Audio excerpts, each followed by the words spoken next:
You're listening to the Team Guru podcast, bringing to life the theory and principles of leadership.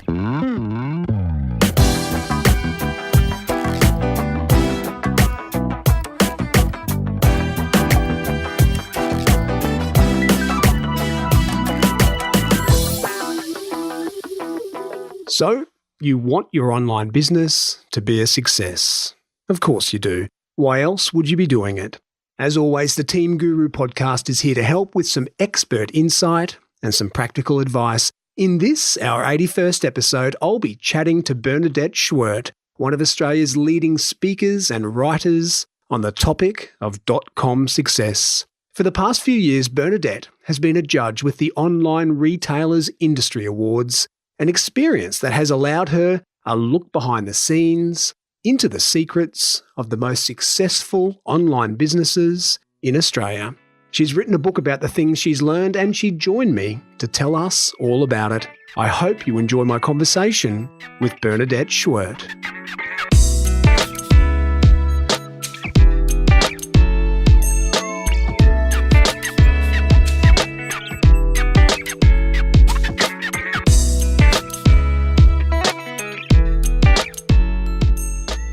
Bernadette Schwerdt, welcome to the Team Guru podcast. Thank you for having me. Pleasure to have you, Bernadette.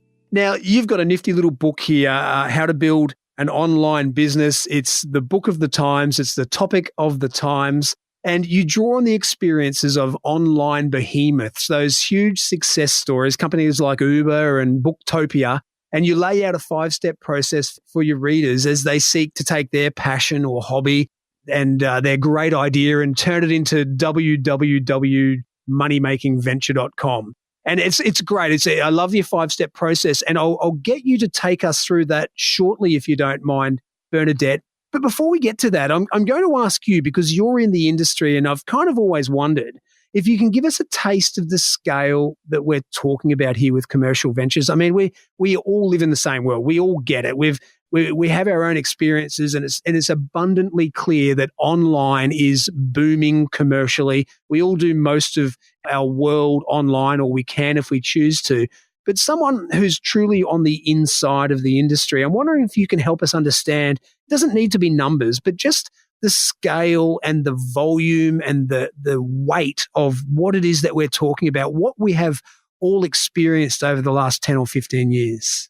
Yeah, David, the reality is that because of technology and a few other factors, which I'll talk about in a moment, anyone's crazy idea can come to fruition.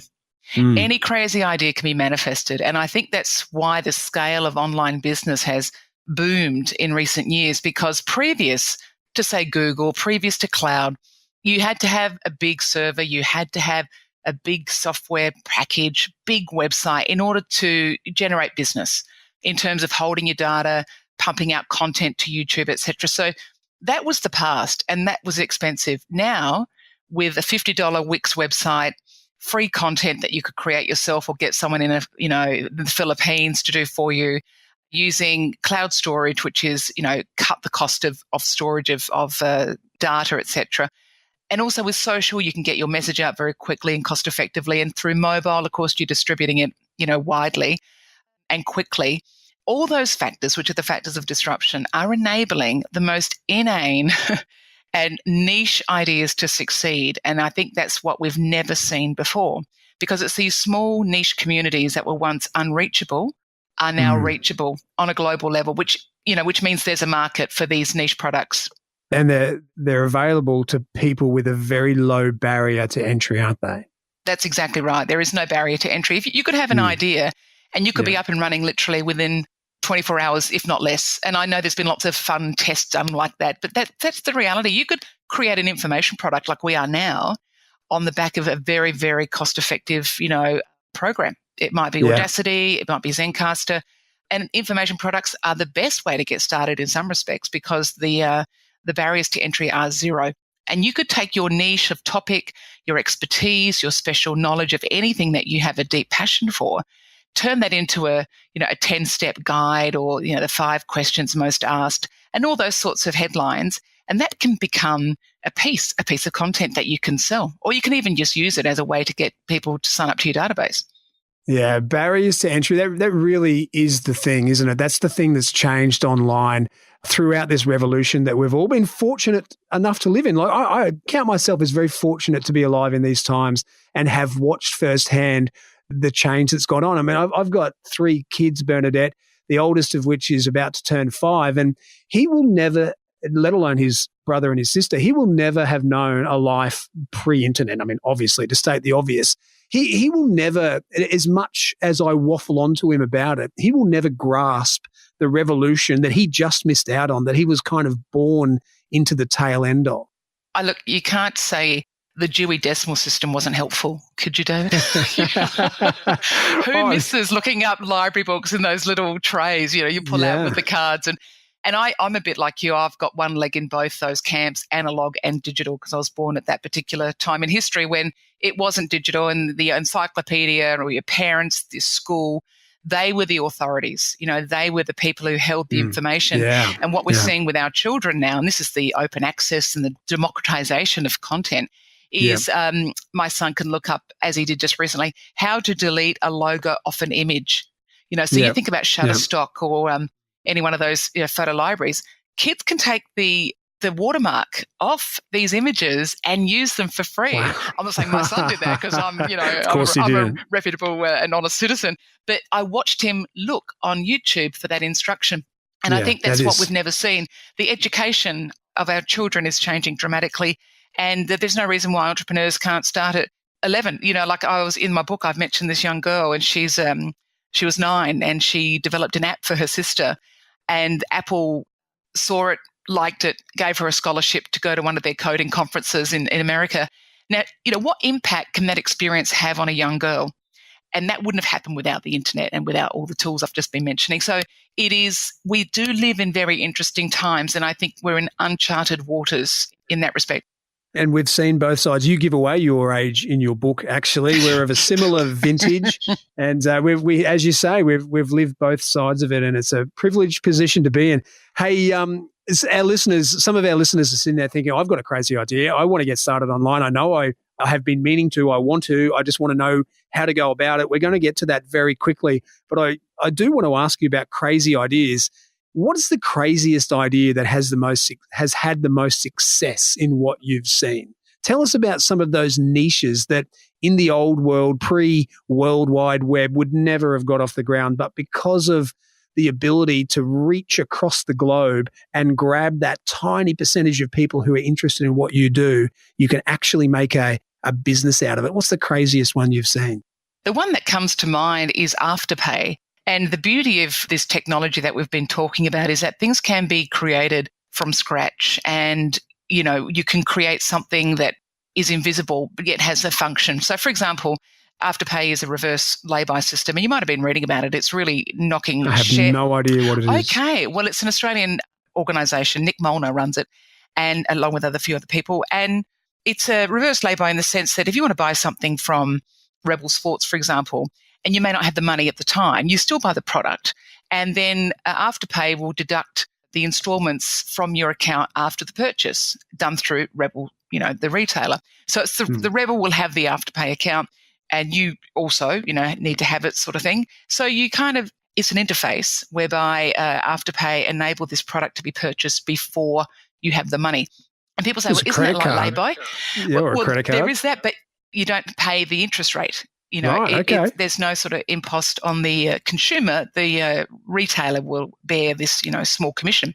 So you get the product and you pay it off. You get the products and they deduct it from your account afterwards.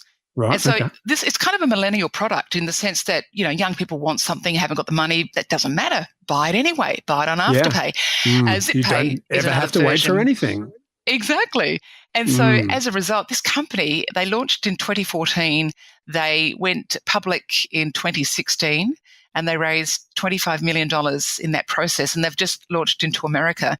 And their recent transaction volumes was something like 2.2 billion. And that was just a few weeks ago. So I'm sure it's, increased since then. So it's a real superstar. And the share price is going through the roof. And it's kind of interesting because it sort of sits outside the regulatory framework in terms of credit. Yes. So the government's quite interested. They're looking at that at the moment about how to monitor that. But the point I want to make is through the clever use of technology and identifying a need that people didn't even know they had, they now have created this incredible service all through digital technology, zeros and ones. So the reason they've been able to scale so quickly is because there is no friction. It scales instantly. Unlike a product, for example, you've got to make the product, you've got to sell it, you've got to ship it. There's lots of barriers in there. But when you've got a digital product, like I was saying earlier about the information product, it's really an opportunity to scale and go global quite quickly. You're just getting people to log on and create a profile and away they go. Absolutely. Yeah. That's your scaling. Yeah. And then there's other ones, people who are listening might be thinking, well, I've got a product, how do I use this technology to do that? Well, I'll give you another example. Was a company called Hunting for George, and they're a homewares company. And that's a really competitive sector and very price driven. But these young women who started this company had this great idea to do a YouTube series using the frequently asked questions that they get asked all the time. And so they picked one question that always rose to the top, which was how to fold a fitted sheet. And really inane, but one of the things that you completely, it bamboozles us all. And I still don't know how to do it. I just stuff it in, I think that'll sort itself out in the cupboard. Roll it into a ball. Roll it into a ball and squeeze it down. And so these women created this really cheap video. I think it was about $150 to make it. And it was basically the question, how to fold a fitted sheet. And they did these little shots, very, very basic video, put it on YouTube, and it went crazy. And they got all these subscriptions, they got all these sales, they built their database, and it went global because it went global. Everybody was interested. And then, of course, that just accelerated from there. So that's just another example of the clever use of, firstly, looking at your data, like looking at what are the customers actually asking? What are the questions that they don't have answered? So that's a good starting point for anyone listening is, what's the unanswered questions? What's the unsolved problem that your audience already have? These women made a video out of it, really cheap, put it on YouTube, which is basically your free distribution. It got found and off it went. Do you want team and leadership development programs that actually work? Contact Team Guru today so we can start the conversation. Hey, I've got to say, out of those two examples that you gave, I like the second so much more. I'm going to try and not sound like a cynical old man here, but the first one, I just don't like that kind of success because it simply preys on human vulnerabilities, on human weaknesses. Essentially, they can dress it up all they like. They are putting people in debt. They are giving people the opportunity to get something before they've paid for it. And I know there are a whole bunch of other avenues to do that already, but that is the genius of their business model, is that people want it because they're greedy and because we're impatient. Whereas the second is a lovely, we're giving information, it's quirky, we've done it on the cheap, but we're answering a question that everyone has, and it has skyrocketed our profile. Do you share my view with those two things? If you had to pick one of those and say, I like one better than the other, where do you land on that? Well, I think it calls into question the objective. What is the objective of the business? And I do talk about that a lot at the very beginning. And far be it from me to pass judgment on people's choices of business ideas, but I think I'm happy to do that. Yeah, you be the guy. You own the podcast. You're going to track the flag. But no, I think I'll give you another example, which is very much along the lines of what you're saying. Is what about the companies that are doing almost a community service in some respects? Are they able to utilize this technology? And there's a beautiful company called Wholesome Hub, and Sandy Abram runs that, and her website it's an organic, vegan, sort of healthy website, sells food and all sorts of lovely treats and nibbles and what have you, and products, sort of hair care and what have you. But the point of difference that Sandy cottoned onto, because there's a ton of those websites too. So the question is, how do you get the point of difference? She decided that finding these organic or vegan or nut-free or paraffin-free or GMO-free, any product that sort of falls in that world of healthy or allergy-based were really difficult to find. And you had to search high and low through the Coles website or even on other sort of dedicated websites to find the exact value, that represents your world. So it's not even just the types of food, but it might be fair trade. It might be Australian made. So she created a search functionality on the website so you could search by values. So if you do want Australian made, you click on Australian made and all the Australian made foods get popped up. If you've got nut free, all the nut free products pop up. So it's just a simple filtering process really from a tech point of view. But she was smart enough to cotton onto it quite early and to really leverage it, build a beautiful site. And she's very ethical. And so her whole world is, how can I help people live more healthily? And I think that's a great example too of people using the technology to do something that's good for the community. She has a benevolent mission. I like it. Whereas that first group you talked about is, how do we get people to get stuff before they can afford it and put them into debt? And we're going to clip the ticket on the way through. We're going to make a bit of cash out of this human frailty. All right, I'll stop judging now, Bernadette. I don't often judge on this show, but I just decide I'm in a judgy mood perhaps. All right, now we've got people listening there saying, I want to do this. I have a great idea. I've got a niche I want to reach out to. I think I can sell stuff, whether it's services, ideas, or products online, and turn my love, my hobby, into a business, into a career. What is that 5-step process that you encourage people to go through to do just that? Yes, well, I spent a lot of time with the research. I was a judge for an awards process, and I saw all the applications and I saw all the information as to how people build businesses. And then one of my challenges for writing the book, David, was to structure it. It's like, how do you build a business? Where do you begin? It's all one of those Venn diagrams. It all interlocks. And it's very hard to pick out those individual components as to where do you begin. And I thought, go back to the beginning. And I think this probably resonate with you, but it's like, what do you want from the business? Yeah. Do you want to make that billion that Afterpay could well become? And if so, you need to know that up front. You need to know exactly what your goals are, because that will determine what product you sell, how you sell it, to who you sell it. And, the Afterpay people, I think, were very focused on this is going to be a global business. If you have a very small goal in the sense of you just want to make a couple of grand a month or a couple of hundred a week and pay for that trip to Bali for the family or pay for the petrol in the car, that's a different product, different type of audience that you might go for. So I think just first up, what do you want? It's a very important thing because it determines everything thereafter. But then so what I'm talking about sort of stage one is your mindset. What is it that you want? And then to trust that crazy idea that might be coming up. So let's say you do want a lifestyle business. You might have this passion for candles, a passion for art, a passion for horses. Within that passion, there's probably a business idea. And you start the business idea by asking, wouldn't it be great if? And I use that question as a leverage point, because if you can ask that question, whatever comes after it is an unsolved business opportunity. Because by definition, wouldn't it be great if ... that has not been met, or else you wouldn't be asking it. So the point is, find a problem that hasn't been solved and you use that question to do that. And then you trust yourself, then you take some action, like you actually start thinking about, well, how can I get this out to the world? And that means just talking about it to people, sharing your idea, going to, maybe a hackathon or going to a meetup or going to some kind of networking and just share your idea. And if you're met with blank looks every time you share your idea, maybe you need to refine your pitch or your idea is a bad one. Spot on. And people say, I can't possibly share my idea because, it might get stolen. And I'm at pains to say, I don't think people are going to take an idea that they're not passionate about and dedicate 3 years to 5 years of their lives and maybe $100,000 or $500,000 on an idea that they don't care about. So I'd say to people, look, we've all got our own passions.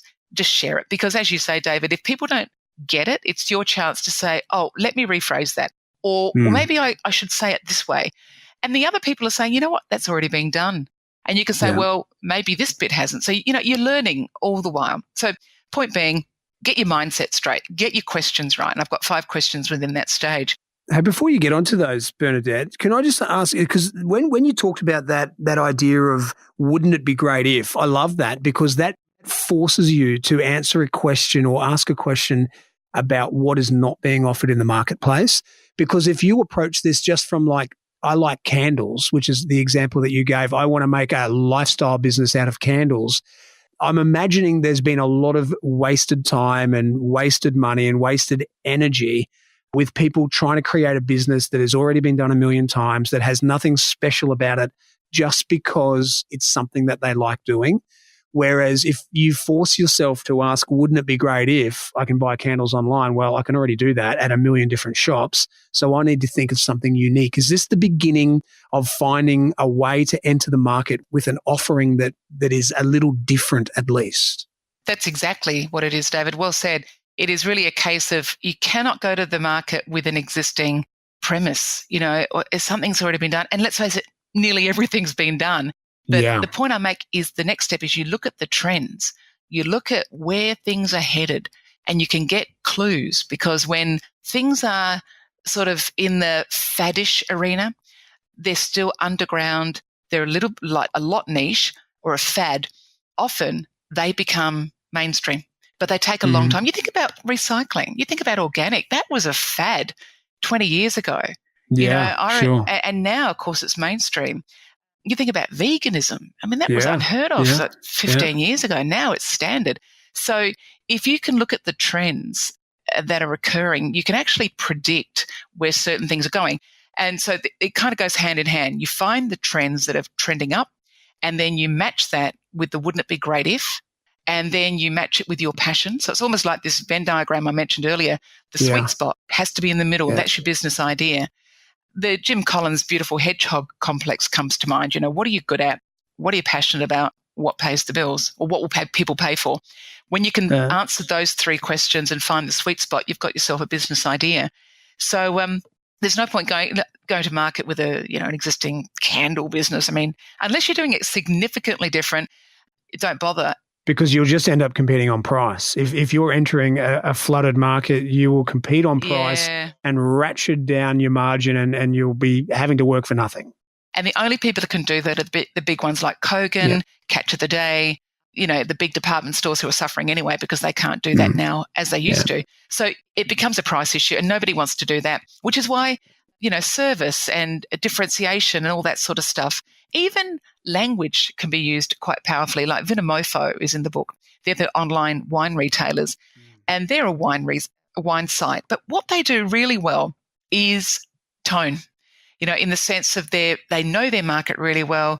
They talk in that language that market resonate with, and everything is kind of that mofo, dude language, and it really resonates with their audience. And that's their point of difference. And I don't know their demographic in particular, but I suspect it's mainly men aged probably between 29 and 50, and they really resonate with that sort of message. So I'm just using the point that you don't have to change your product in order to create a point of difference. You can even just communicate differently. And people think that's my tribe. They're the people I get. And the offers that they, put through are all related to that particular demographic. All right. So are we still at step number one here in this mindset where we're creating the entrepreneurial mindset where we need that we need to turn whatever it is, whether it's a passion or a hobby or an interest that we have, into an online business? And as we explore that, as we explore our mindset, we're searching for that point of difference that we're going to bring. Have we got number one covered? Yeah, number one's done. And then you move on to number two. And let's say you've got a couple of those answers ready. Then you create the MVP, the minimum viable product. There's a powerful concept, isn't it? The whole MVP concept. Oh, look, people are probably doing it and they just don't know it's an MVP. Yeah. But the minute you give it a title and you give it a bit of weight and gravitas, it makes it easier to latch onto it. And instead of feeling like you're grasping or struggling or bumbling, you actually go, you know what? I'm actually in my MVP stage. So it's okay to not have the answers. It's okay for it not to be perfect. And I think mentally it's a really powerful stage to be in, or to acknowledge that you're in that experimental area, or else you think, if I can't do it perfectly, I'm just giving it up. If I don't get 1,000 customers on day one, I'm giving it up. And that's exactly what you don't want to do, because it can't happen generally like that. Look, I really relate to this one, Bernadette. I started this podcast almost 3 years ago, I think, and I had a completely different set of mics. And when I listen back, the guests I had were fantastic, but my microphone, my sound quality, the way that it was edited, because I edited about 10 or 15 of the first episodes myself. That was very poor. Some of the music choice was very poor. It was all very low grade. And it was important that I was willing to do that and actually publish those things, because it was by having those out in the public sphere that made me want to get better, that made me want to invest in better microphones and a soundproof room and all of those other things that I have, because I put the MVP out there and I built on it. If I had have waited back then to get everything together that I've got together now, I would never have started. And it's a real passion of mine now to understand what an MVP is for whatever it is I'm doing or whatever it is colleagues are doing. Because if you're waiting for perfection, if you're waiting for the all of Facebook, Zuckerberg would never have launched. And you're absolutely right. And the outsourcing bit that you just touched on, I think is a really important point too, that we often get blocked at that MVP stage because we don't know how to do something. And that's where the gig economy and all those sorts of other suppliers out there can just take up that little niche bit that you can't do. And so what in the past was unsolvable because no one could do it or you couldn't find anybody to do it cost effectively. Now you can. And actually, my kind of MVP, everyone's got an MVP story, which I think is a really interesting idea. But my copywriting school, I train people on how to become copywriters. And I was creating a home study version from the face-to-face version. And it was a really mammoth endeavor. And when I do things, I try and do them to the best of my ability. But I knew that I would not finish it if I did not commit myself publicly. And so I sold it before I'd finished it. And people bought it. And I remember that day I woke up and I saw the money in my account. I thought, oh, God, I've got to do that now. It. And it was kind of there because I'd already been running it for years, but I hadn't compiled it into this format. So anyway, long story short, I worked really hard. My son had just been born and I just thought, if I don't finish this, firstly, I have to give the money back. Secondly, my reputation, I just feel it's on the line. I can't do that. I would never do that. So I worked night and day to put that together and get it out there. And it was poor, in the sense that there was mistakes in there. I mean, the quality generally was good, but there was mistakes. And I remember thinking, I can't afford to keep going through this material. I have to send it out or else I'm never going to move on. And anyway, people would come back and say, oh, Bernadette, on page 58, there's an instruction to your graphic designer saying, make this look good. So there's all these little bits throughout. They were my, like my communication with my team. But I thought, well, you know what, that's the price. In order to keep moving, you got to pay the price of just maybe not being perfect. It's so important because there are people who are listening right now who have had an idea for years and they just won't get started because they imagine it's got to be perfect before it starts, whether it's an online business or anything else they're imagining.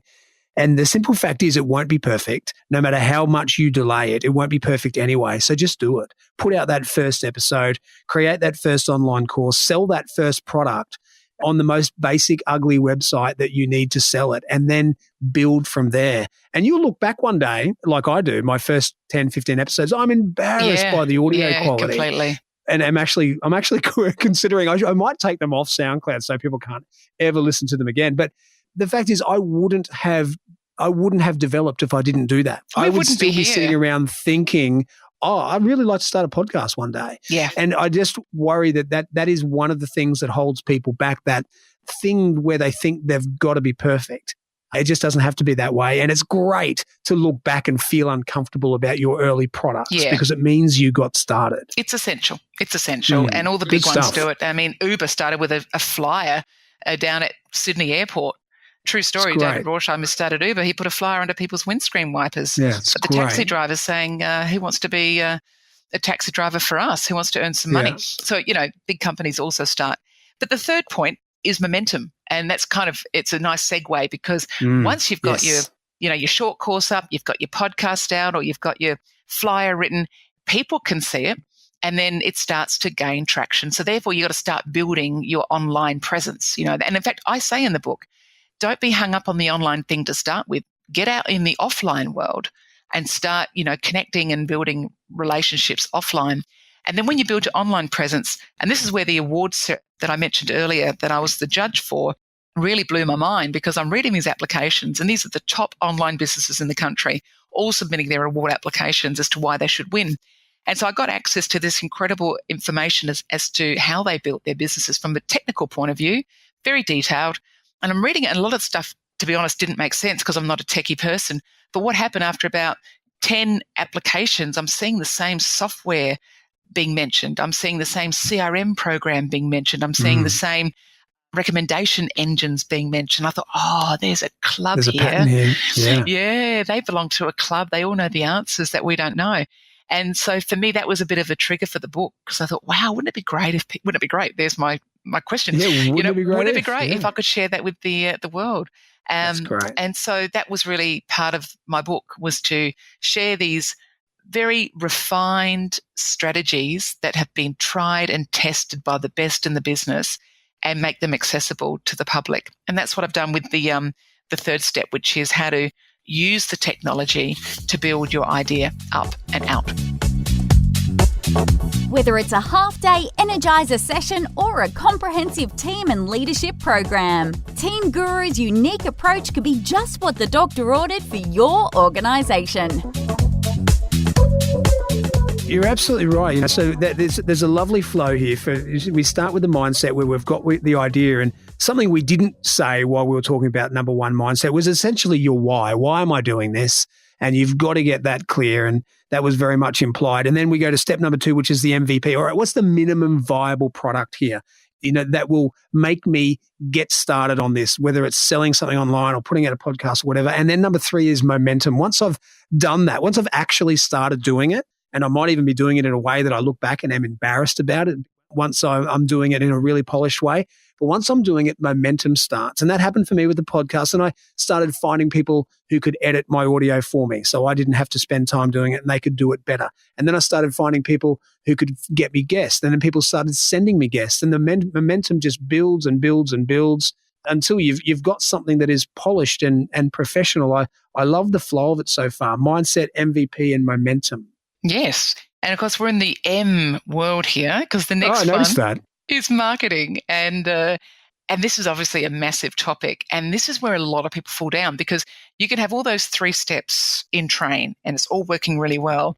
And then you build it, you're out there, and maybe a year down the track, you get tired, or a competitor pops up, or you just haven't been sending out your email newsletters because you can't be bothered, or you don't want to, bother people. And suddenly, the numbers go down. And what's happening is your marketing has not been put in place.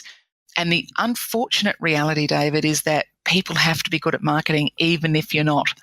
And I use in the book a couple of examples of people in my world that I've, coached and mentored. And they'll say to me, oh, I built my website and I got my, my headshots on there, and I got my testimonials, and I got my offer, and all the basic things you need to do. But they say, where's my customers? Yeah.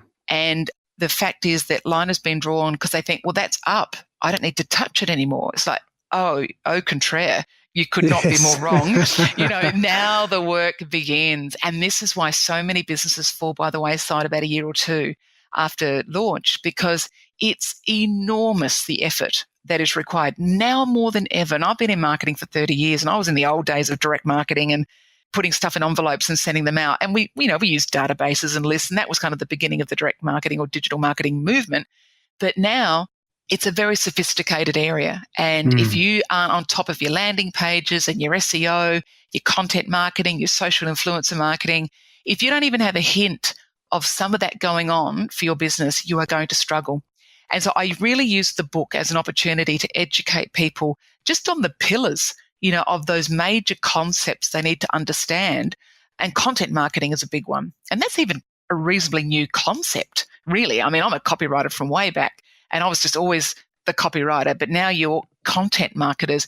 And what that means is it's a much broader palette that you've got to play with. There's videos, and there's webinars, and there's podcasts, and there's ebooks, and there's surveys, and there's quizzes and polls, and a whole bunch of other content that you can use to educate your market, with the view that if they like what you're saying and it resonates and it solves their problem, they'll get to know you a little better. They'll maybe dig a bit further into your website. Maybe they might buy a product. So this content is sort of this thing that's been plopped in the middle of the purchase exchange between the buyer and the seller that didn't exist before. And it's kind of a benefit to retailers or, businesses, because they get the chance to communicate and people will absorb it. It's a negative, though, because it's expensive to make and it's a long-term process. You can't just expect an ebook to, derive sales instantly. That's right. And there's nothing worse than someone sending you an email saying, or a newsletter saying, this is the first in a monthly newsletter that I'm going to send you all the time and going to give you this great information. And then you get one or two and you never hear from them again because they've just fallen by the wayside. Look, this marketing thing, and in particular content marketing, is really important. Just as an aside, I had a great conversation back in episode 27 with a guy called Jeff Herman. And that episode, I think we called The Age of Content Marketing. And he is all about that concept and just how important it is for every business to do some content marketing. He said even, no matter what business you are, he can't think of a business where content marketing isn't appropriate. For example, a plumber. If you're a plumber and you know that you're competing with a whole bunch of other plumbers, why not send out videos? Why not do a whole bunch of YouTubes of how to change a leaky tap, how to change a washer, how to do these basic things? Sure, you might lose the odd small job, but probably not, because people are watching it all over the country. What you're doing is becoming an expert, creating a personality within that industry. And when people Google local plumbers and they've got a whole bunch of black and white faces, and then there's this shining face that stands out because they've got an online presence, they've got a YouTube channel with all of these great instructional videos, that's who they're going to go to. Someone who does a little bit of content marketing. It's a really great topic. And I know that's just a fraction of what you were talking about there in the whole marketing suite. But again, you've hit something that I'm quite passionate about there. Good content marketing, it does make or break a business. Oh, completely. And Google are all over this, as they are over everything, but they really rank quality content now. In fact, a lot of people don't know this, but they've got what's called quality raters out there, and they're basically, people employed to read websites for Google and rank them every page on a series of metrics. And this is done one by one, person by person. Wow. It's not really well known, but it's absolutely accurate. And that what's happening is, because I do SEO copywriting as well, is a lot of people are investing in content, because if your website isn't well written, if it's grammatically incorrect, if it doesn't make sense, if it's just keyword stuffed, these quality raters will pick up on that and they'll mark you down. And so it is this kind of big classroom where you're going to get, negative points for not having quality content. Because in the past, we thought, it won't matter as long as we've got the keywords in there and the meta tags and the title tags. As long as they're okay, we should be okay and just have tons of pages. That's not the case anymore. There's other metrics being measured. So they're little things that need to be observed, if you want to rank highly on Google. And for someone who is starting an online business, not because they love the online world, but because they love whatever it is their niche or their topic is, this can be a bit daunting. The whole idea of SEO, search engine optimization, driving traffic to your site, using social media to begin the pipeline, all of those kind of things can be daunting. There's a lot of help out there. There's a lot of help in inverted commas that's not so helpful, but it is a whole new world, and it's appropriate that it comes in there at number 4 for you. Once you've built a bit of momentum, after you've built your MVP and you got started with your correct mindset, understanding marketing and getting that right, as you've said, is a real make or break for the success of an online business. Fantastic. Bernadette, I really like the way these flow together. What's last? What is number 5 in your 5M process? Yeah, it's motivation. And when I say motivation, I mean motivating yourself as well as motivating others to do business with you. And within that chapter, I talk about how to pitch and present and persuade, because the ability to communicate and to persuade or cajole or inspire people to work with you, to buy from you, is more important than ever. And that's obviously face-to-face communication, verbal. It's also the written communication as well. And so the examples I use, if you want to get a bit more sophisticated about it, is the use of public speaking as a sales tool. I'm a public speaker, and I know from experience that when I stand on a stage and I talk about a topic, afterwards people come to me and they want to do business, or they want to connect in some way.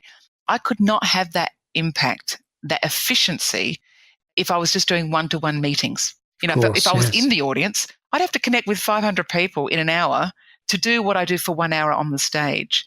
And so what I've discovered over the years is that the public stage is a very powerful platform from which to promote There's a lot of P's in there.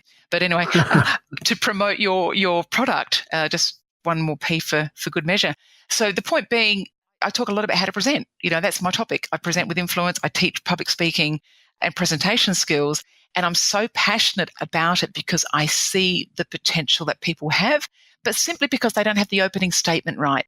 There's lots of formulas with presenting. There's lots of little tricks that you can use to present really well off the cuff. There's lots of things you can do, but because people don't take the time to learn it in even a half a day, they suffer. Even just nerves.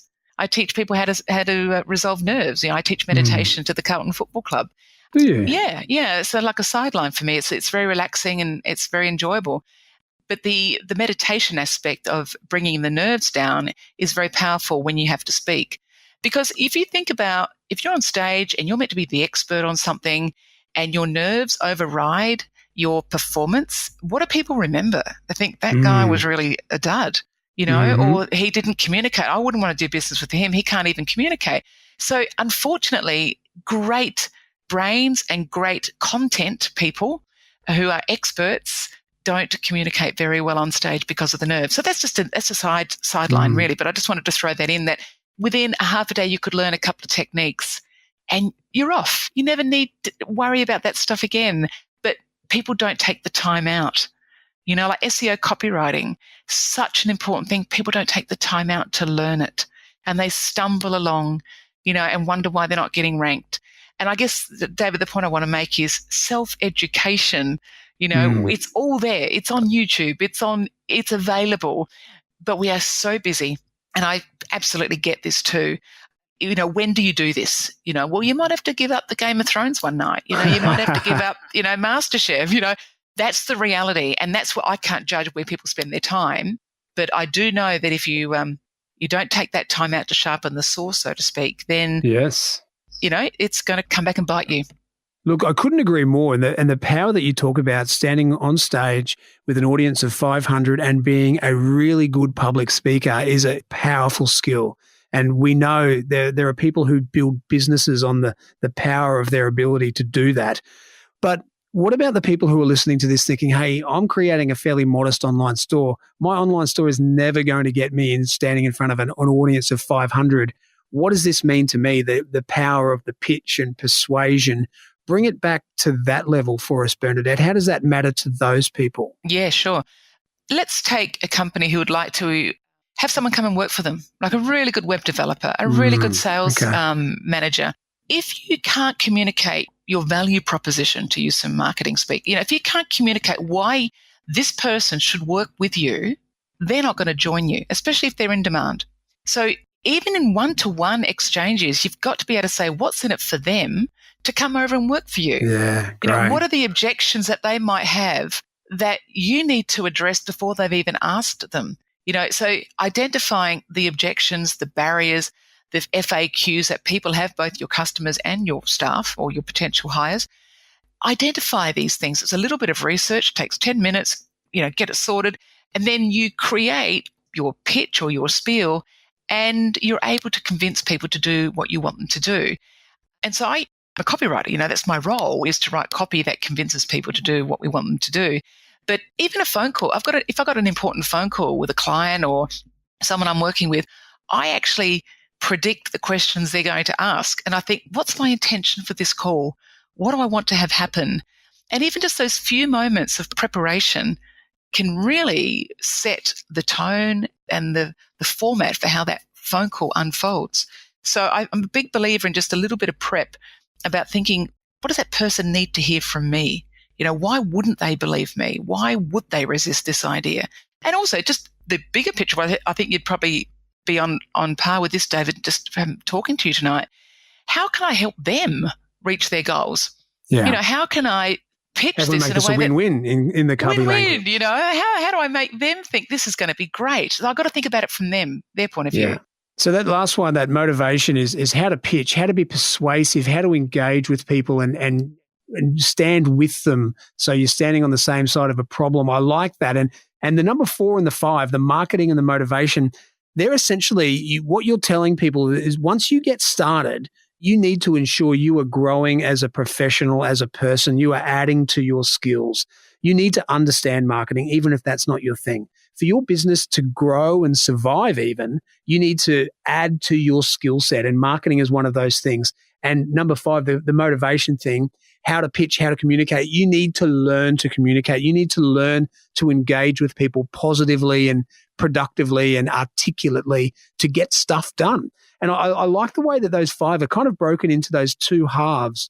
That mindset, the MVP, and the momentum is very much about getting started, thinking through things, getting clear about what you want to do, and actually stepping forward, taking one step forward and starting to do something. And then once you feel that momentum start, that's when you sort of take this leap into the next phase where you're adding to your toolkit. You're finding out what other things are out there that can make my business run smoothly? What other tech can I tap into? And then into the marketing and the motivation that I've just talked to.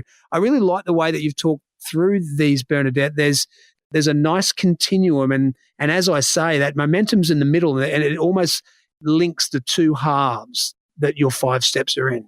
Absolutely. And in the sense that the education of our business owners, it's about reinventing. Now, in the past, you didn't have to do that because nothing changed that much. I think about my dad, from, the 1950s to the 1990s, work was work. You went to work, you came home. Now, within a month, you can have a competitor pop up and totally undermine your business. If you have that mindset, you will get gobbled up.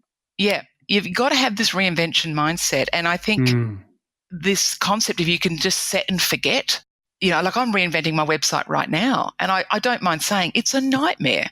It's not my strength. I can't bear it. It's very technical. You've really got to understand a lot of principles. And fortunately, I've got a really good, web developer and other people around me that help me. But at the end of the day, I have to make the decisions and I have to totally understand the strategy. And I don't mind saying, even though I've just written this book, I was bumbling. I'm a big believer in bumbling. I did a TED talk on the power of bumbling. And it's a bit like the MVP thing we talked about a moment ago, where you've got to just accept at this point in time, I don't know the answer. I don't know what happens next. And I just have to be comfortable with being uncomfortable. And that enables me to get through this really awkward patch, not give up, not throw the towel in, and just accept it. Because I know on the other side there's light. I do know that, and I have to trust that. But a lot of people give up in that middle bit where it just gets really hard. And I think that's what I'm trying to say in the book. Do not let these barriers or these hiccups stop you. It's natural. We all bumble, and we have to be okay with that and don't expect too much of ourselves. That's a really nice place to leave it. Bernadette Schwerdt, thank you so much for joining me on the Team Guru podcast. Thank you, David. Pleasure.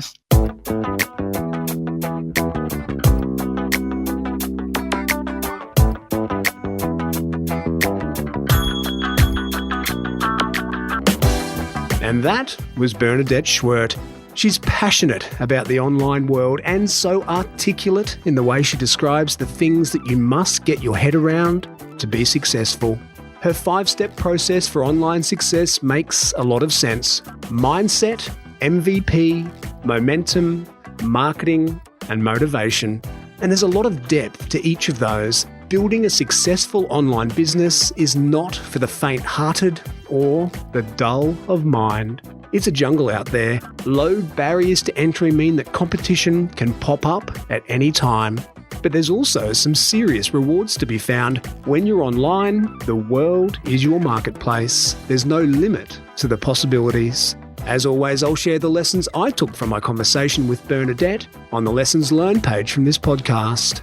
As always, I'll share the lessons I took from my conversation with Bernadette on the Lessons Learned page from this podcast. You'll find it along with the entire back catalogue of Team Guru podcasts on our website. That's teamswithans.com/podcast. Connect with me on Twitter, Facebook, SoundCloud, or LinkedIn, and join me for the next episode on this, my mission to bring to life the theory and principles of leadership. This is David Frizzell for Team Guru. Bye for now.